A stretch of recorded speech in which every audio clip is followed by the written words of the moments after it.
வந்துட்டான்.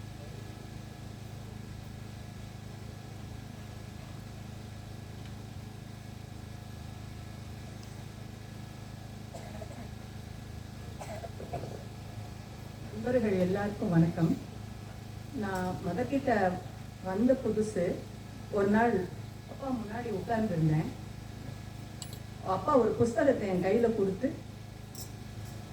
ஒரு இடத்த மார்க் பண்ணி இந்த இடத்துலேருந்து நான் அடுத்து குறித்து வச்சிருக்கிற அந்த இடத்த வரைக்கும் என் முன்னாடி நீ எனக்கு வாசித்து காட்டு அப்படின்னு சொன்னார். அதை அவர் வாழ்க்கையில் இந்த யோகம் பண்ணும்போது எவ்வளவு விஷயங்கள் அவர் ஃபேஸ் பண்ணியிருக்கிறார். வெளியிலேயே யாருக்கும் தெரியாத விஷயங்கள் தான். ஆனால் அது அவரோடதுங்கிறதும் நமக்கு தெரியாது. என்னை அதை வாசிக்க சொன்னார். நான் முழுசாக வாசித்தப்புறம் இது எல்லாமே என்னுடைய அனுபவம்மான்னு சொன்னார். முடித்த பிறகுதான் சொன்னார். அந்த அனுபவங்களை அன்னைக்கு முன்னாடி நான் அவர்கிட்ட வாசித்து காமிச்சேன். அதை இப்போ உங்ககிட்டயும் வாசிக்கிறேன். நீங்கள்லாம் படிச்சிருப்பீங்க, ஆனால் இது அவருடைய அனுபவம்னு உங்களுக்கு தெரியாமல் இருக்கலாம். நான் இதை பேசணும்னு தான் நினச்சேன், ஆனால் பேசுகிற அளவுக்கு இங்கே நேரம் இருக்காது. சரி, வாசிக்கவாது முடியுமா? டைம் இருந்தால் வாசிக்கலாம், இல்லைன்னா அடுத்த தடவை பார்த்துக்கலான்னு நினச்சேன். எனக்கு ஒரு 5 நிமிஷம் டைம் கொடுத்துருக்காங்க. கொஞ்சம் ஃபாஸ்ட்டாக வாசிக்கிறேன். இது எல்லாமே அப்பாவுடைய அனுபவம். ஆனால் ஒரு இடத்துல கூட தன்னை பற்றி தான் வார்த்தையே அதில் இருக்காது. இன்னொருத்தருக்கு சொல்கிற மாதிரி விஷயங்களை எழுதியிருக்கார். பரமனின் பேரருளும் பாமரனின் நம்பிக்கையும். வாழ்க்கை பாதை இடர்கள் நிறைந்தது, இன்னல் மிகுந்தது. கவனமாக செயல்படவில்லை என்றால் கஷ்டம் தொடரும். யோக பாதை சிறந்தவராலேயே ஏற்றுக்கொள்ளக்கூடியது. கரடு முரடானது, கடினம் மிகுந்தது. இந்த பாதையில் வெற்றி சிலருக்கே உரியது. மற்றவர்கள் பாதையின் பயங்கரத்திற்கு ஏதோ ஒரு வகையில் ஆளாவதுண்டு. பூரண யோகம் தனக்கென வகுத்த பாதை மேற்சொன்னவற்றை எளிதாக்குவதாகும்.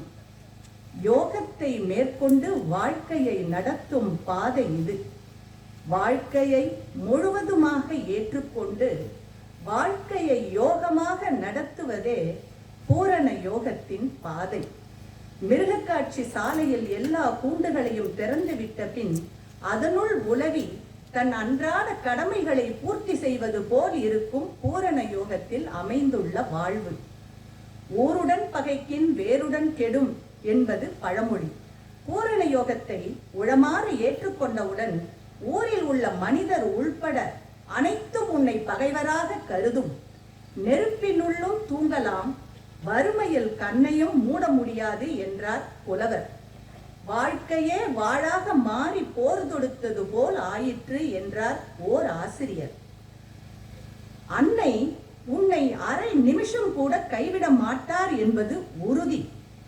ஆனால் அரை மனிதன் கூட உன்னை ஏற்றுக்கொள்ள மாட்டான். எல்லோருக்கும் எளிதான பஸ்ஸில் போவதும் பத்திரிகை படிப்பதும் சாதகனுக்கு ஒரு சாதனையாக மாறிவிடும். அன்னையை மட்டும் நினைத்து ஆத்ம சமர்ப்பணம் செய்து மனமொழி மெய்யால் சத்திய சீலனானால் அன்றாட காரியங்களை நிறைவேற்றலாம். உயிரை கொடுக்கக்கூடிய நண்பர்கள் யோகத்தை ஏற்றுக்கொண்டவுடன் உயிரை எடுக்கும் எதிரிகளாவர். உனக்கே உரிய சொத்துக்கு 9 பேர் உரிமை கொண்டாடி உன்னை மட்டும் விளக்க முற்படுவர். நண்பர்கள், உறவினர், கூட்டாளிகள், சட்டம், சர்க்கார், 4 பேர், சாட்சிகள், நடைமுறை, பஞ்சாயத்து, நல்லவர், பெரியவர், கெட்டவர், தெரிந்தவர், தெரியாதவர் அனைவரும் ஏதோ ஒரு காரணம் காட்டி எதிரி ஆவார்கள்.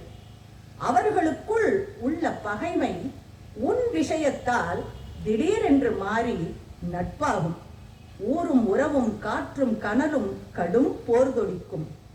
அன்னை மட்டும் உன் பக்கம் அசையாமல் இருப்பார்கள். எளிய காரியங்கள் எட்டாத லட்சியமாகிவிடும். என்றாலும் எட்டாத காரியங்கள் எளியதாகும். ஊரார் மட்டுமல்ல, உன் திறமையும் நாணயமும் நல்ல பெயரும் இருந்த இடம் தெரியாமல் போய்விடும். அன்னை மீதுள்ள நம்பிக்கை மட்டுமே செயல்படும், தவறாது பலன் தரும்.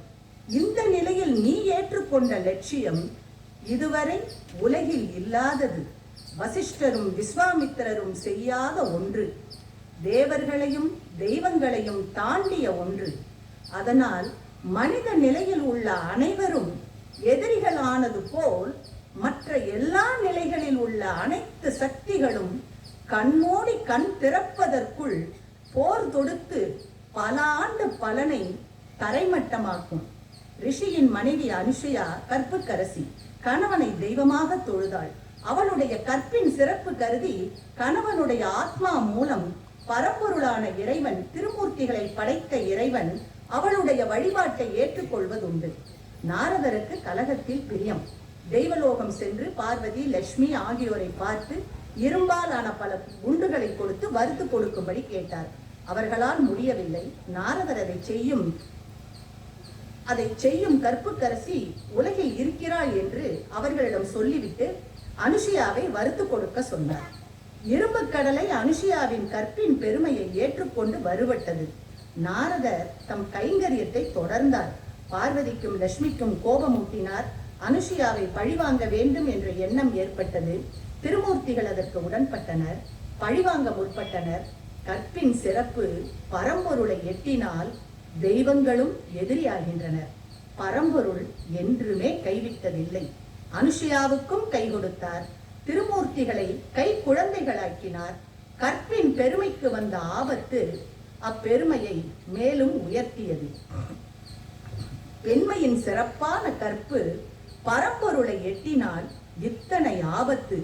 பூரண யோகத்தில் பரம்பொருளின் லட்சியத்தை பூவுலக வாழ்க்கையில் எல்லா அரங்கங்களிலும் நிலைநிறுத்த சாதகன் தன்னை கருவியாக்கி கொண்டால் அன்னையும் பரம்பொருளும் தவிர அனைத்தும் அவனுக்கு பரம எதிரியாகும். பயமும் ஆபத்தும் பேராபத்தும் வாழ்க்கையை நிரப்பும். பூரண யோகத்தை பூர்த்தி செய்ய உள்ள பாதை இது ஒன்றுதான். இந்த பாதையில் வெற்றியுடன் நடக்க வேண்டியவை இரண்டே ஆகும். ஒன்று அன்னையின் அருள், மற்றது மனித நம்பிக்கை. மனித நம்பிக்கையும் பேரருளும் ஒன்றோடொன்று இணைந்தவை. ஒன்றுள்ள இடத்தில் மற்றது இருக்கும். உன்னுடைய நம்பிக்கை உண்மையானதொன்றாக இருக்க வேண்டும். உண்மையும் நம்பிக்கையும் சரணாகதியுமே உன் பங்கு. தூய்மையான நம்பிக்கை பளிங்கு போன்றது, பூரணமும் சிறப்பும் உடையது. அத்தகைய நம்பிக்கை உடையவனாக இருப்பதே உன் கடமை. நம்பிக்கை வேறு பல காரணங்களாலும் ஏற்படுவதுண்டு. வேறு உருவங்களை தாங்கும் திறன் உடையது நம்பிக்கை. தன்னுடைய நம்பிக்கையின் சிறப்பை உணர்ந்து பெருமைப்படும் அளவுக்கு நம்பிக்கை இருப்பதுண்டு. பெருமைக்காகவும் வீண் பெருமைக்காகவும் வளரும் நம்பிக்கையும் உண்டு. பேராசையாலும் நம்பிக்கை உற்பத்தியாவதுண்டு. ஆணவத்தின் அதிகாரம் செல்லும் வரை நம்பிக்கையும் தழைப்பதுண்டு. சிறு ஆசைகளை விடாப்பிடியாய் சாதிப்பவருடைய நம்பிக்கை மற்றொன்று. இவையெல்லாம் உயர்ந்த நம்பிக்கை இல்லை. இருளின் வகையைச் சேர்ந்த புகை மண்டல பொக்கிஷங்களே இவை. புகை மண்டலம் மேக மண்டலத்தை தாண்டி வானுலகை எட்டியதில்லை. உடலை பெற்ற மனிதன் வாழ்வின் கருவியாக அதை கொள்கிறான். வாழ்க்கையின் லட்சியம் புத்திர சந்தானம் என்று கருதுவது கிரகஸ்தன். வாழ்க்கையையும் உடலையும் உதறி தள்ளுபவன் சந்நியாசி. இறைவன் பூவுலகில் தன் ஆட்சியை நிறுவ உனக்கு அளித்த கருவியாக இவ்வாழ்வை நீ ஏற்றுக்கொள்ள வேண்டும். பித்திருக்களுக்குள்ள கடமை, குடும்பத்திற்கான பொறுப்பு, சமூக கட்டுப்பாடுகள் உனக்கில்லை. நீ இறைவனின் கருவி. இறைவன் உலகில் வெளிப்பட முனைகிறான். உன் வாழ்வின் மூலம் இறைவன் வெளிப்பட்டு செயல்பட விளைகிறான். அவனே உனக்கு பித்ரு, நீயே அவனுக்குரிய புத்திர சந்தானம். உன் உலகில் உள்ள ஒரே பிரஜை இறைவன் மட்டுமே. அவனை தாண்டி சமூகம் என்று உனக்கொன்று இல்லை. அவன் இஷ்டமே உனக்கு அவனிட்ட கட்டளை. உனக்கு ஆசைப்பட உரிமை இல்லை. இஷ்டம் என்பது இனி இல்லை. இஷ்ட தேவதையாக பரமனையே வரித்த பின் இஷ்டப்பட எதுவும் இல்லை. இருந்தாலும் இஷ்டப்பட பிரியப்பட்டால் ஜோதியை நாடு, பவித்திரத்தை கருது, அமைதியை தேடு, ஆனந்தம் வேண்டுமென கேள், அகண்டத்தில் திளைக்க வேண்டும் என ஆசைப்படு. உன் ஆசைக்குரியவை அவையே, அவை மட்டுமே. திருவுருமாற்றத்தை விருப்பத்தின் லட்சியமாக கொள். மனத்தை அனந்தத்தின் அகண்ட வழியாக மாற்ற வேண்டும் என்று விருப்பப்படு. வாழ்வை சத்தியத்தின் குருக்ஷேத்திரமாக்க பிரார்த்தனை செய். உன் உடல் பரம்பொருளின் பரம பதமாக வேண்டும் என்ற குறிக்கோளை முன்வை. மேலும் ஏதேனும் கேட்க பிரியப்பட்டால் கேள். ஆனால் சத்தியத்தையும் சத்தியத்தின் வெற்றியையும் தீய சக்திகளின் தோல்வியையும் கேள். ஆன்மாவுக்கு சத்தியம் உண்டு, இறைவனுக்கும் சத்தியம் உண்டு. இதற்கிடையில் உள்ள சத்திய ஜீவனுக்கும் அவனுக்குரிய சத்தியம் உண்டு. இவையெல்லாம் பூ உலகில் மனித வாழ்வில் நின்று நிலை பெற்று வெற்றி பெற்று தங்கள் ஆட்சியை நிறுவ வேண்டும் என்றும் ஆசைப்படலாம். இத்தனை சத்தியங்களும் உன் ஜீவனில் பலிக்க வேண்டும். உன்னை போல் இறைவன் தேர்ந்தெடுத்த ஜீவன்களில் பலிக்க வேண்டும் என்று கேள். இதற்கேற்ற சூழ்நிலை ஏற்பட வேண்டும் எனவும் இதற்கு எதிரான சக்திகள் தோல்வியுறும் நிலை வேண்டும் எனவும் இறைவனை கேள். உனக்கு இறைவனிடம் கேட்க வேறொன்றும் இருக்கக்கூடாது. நாம் எங்கு சென்றாலும் உடன் வருவது ஆணவம். அத்துடன் வேறு பல சக்திகளும் வரும். நாம் அவற்றை கவனிப்பதில்லை. அவை நம்மை வெகுவாக கவனிக்கின்றன. எந்த வேலையை நாம் ஏற்றுக்கொண்டாலும் அவை தங்கள் செயலாக வேலையை மாற்ற முயன்று இடைவிடாமல் வெற்றி அடைவதை நாம் கவனமாக பார்ப்பதில்லை. இறைவனை நோக்கி சென்றால், அன்னையை அழைத்தால் அகந்தை நம் உருவில் நம் சார்பாக இறைவனிடம் செல்லும். அன்னையை தான் அழைக்க முன் வரும். அவற்றின் பிடியிலிருந்து தப்பிக்க முடியாது. ஆனால் தப்பிப்பது அவசியம். சரணாகதியை முழுமையாக்கினால் அகந்தைக்கு இடம் இருக்காது. பவித்திரமாக்கினால் மற்ற சக்திகளுக்கு வேலை இருக்காது. உண்மையாகவும் பவித்திரமாகவும் முழுமையாகவும் சரணாகதியை செய்தால் அகந்தைக்கோ மற்ற எந்த சக்திகளுக்கோ புகலிடம் இருக்காது. நம்பிக்கையும் உண்மையும் சரணாகதியும் பூரணம் பெற அருளின் அளவும் செயலும் திறனும் மேலும் மேலும் அதிகமாகும். அன்னையின் அருளும் ஆதரவும் இருக்கும் பொழுது உன்னை ஒருவரால் தொட முடியுமா? எவருக்கு பயப்பட வேண்டும்? அருளின் ஒரு பொறி இருந்தால் இன்னல்கள் இடையூறுகள் அனைத்தையும் தாண்டி செல்லலாம். பூலோக கும்மிருட்டு ஒரு மின்னல் வெட்டில் கலைகிறதன்றோ? அன்னையின் அருளால் பூரணமாக சூழப்பட்டால் உலக தீய சக்தியும் எதிரே வராதன்றோ? கோரமான பயங்கரம் உன் எதிர்பட்டால் அருளால் சூழப்பட்டிருப்பதால் உன்னை கண்டு அவை விலகி போகும். பூ உலகிலும் மற்ற எந்த உலகிலும் உனக்கு தொந்தரவு செய்ய அதன் பின் ஒரு சக்தி இல்லை. அருளின் திறன் அளப்பரியது. அத்துடன் இல்லை, அற்புதமானது, மேலும் அபூர்வமானது. தோல்வியை துடைப்பதே உதவி, இடர்களை களைவதே சிறப்பு. அதுவே பூ உலகம் அறிந்த பெருமை. அருளின் சிறப்பும் பெருமையும் அதற்கப்பால் உள்ளவை. பேரிடர்களை கிடைத்தற்கரிய வாய்ப்பாக மாற்றும் ஒரு சக்தி இன்று நாம் வாழும் உலகில் செயல்படவில்லை. அருள் அதை செய்யும், தவறாமல் செய்யும், அதை மட்டுமே செய்யும். தோல்வியை எதிர்கொண்டு அதன் குணத்தை மாற்றி நமக்கு வெற்றியை அளிக்கும் திறனை தோல்விக்கு அளிக்கும் திறன் அருளுக்கு உண்டு. திறனற்றவனை ஏற்று அவன் குறையை எடுத்து ஆய்ந்து அதனுள் உள்ள தெய்வீக வித்துக்களை வெளிக்கொணர்ந்து அவற்றை முளைக்கச் செய்து தோல்வியையே அறியாத வலிமையாக மாற்றும் அம்சம் அன்னையின் அருளுடைய முக்கிய அம்சம். அன்னையின் அருள் பரமனின் திருவுள்ளம், இறைவனின் உத்தரவு. அவசர சட்டம் போல் செயல்படும் அதிகாரம் நிறைந்த இறைவனின் உத்தரவாக அன்னையின் அருள் பவனி வருகிறது. அது பலிக்குமா என்ற கேள்வி இல்லை. பலித்தே ஆக வேண்டும் என்ற ஊழிகால நிர்பந்தத்தால் உந்தப்பட்டு எவராலும் எதனாலும் மறுக்க முடியாத எதிர்க்க முடியாத சக்தியாக உன் வாழ்வில் செயல்பட அருள் விளையும் பொழுது அருள் அமுதம் நிறையும் பாத்திரமாக நீ இருப்பதே உனக்கு சரி.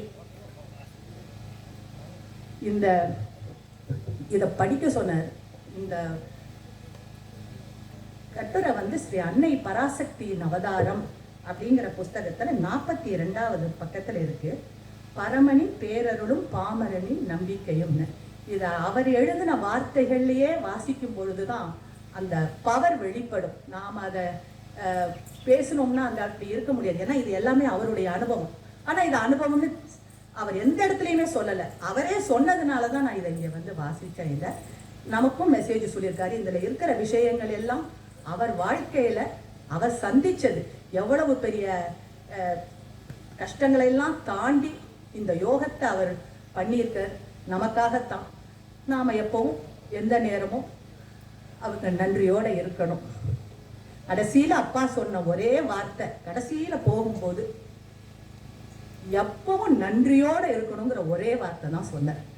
இந்த வார்த்தையை சொன்னார். அதை எல்லாருக்கும் நான் ஷேர் பண்ணிட்டேன்.